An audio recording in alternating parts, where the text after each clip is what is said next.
இன்றைக்கி நம்ம வீட்டில் சுட சுட காலையில் தோசையும் சாம்பாரும், கேரட்டு, முருங்கைக்காய், சின்ன வெங்காயம் போட்டு அவரைக்காலாம் போட்டால் சாம்பார். இது சாப்பாட்டு சாம்பார் தான், சாப்பாட்டுக்கும் சூப்பராக இருக்கும்.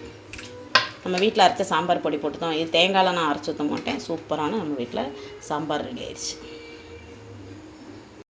இப்போ நம்ம வீட்டில் தோசை ரெடி ஆகிடுச்சு. நான் கல் தோசை மாதிரி தான் ஊற்றிருக்கேன். எங்கள் பாப்பாவுக்கு மட்டும் தான் கொஞ்சம் இலசா ஊற்றிருக்கேன். எனக்கு இந்த மாதிரி சாம்பாருக்கு, இந்த மாதிரி இதுக்கு தக்காளி தொக்குக்கெலாம் இந்த மாதிரி ஊற்றினா சூப்பராக இருக்கும்.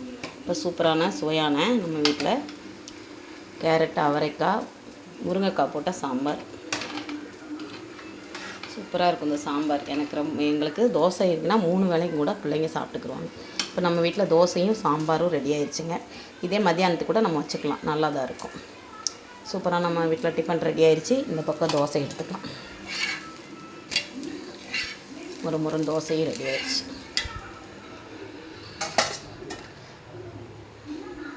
இந்த வீடியோ பிடிச்சிருந்தால் லைக் பண்ணுங்கள், ஷேர் பண்ணுங்கள், மறக்காமல் சப்ஸ்கிரைப் பண்ணுங்கள். உங்கள் ஃப்ரெண்ட்ஸ்க்கெலாம் ஷேர் பண்ணி விடுங்க. நன்றி.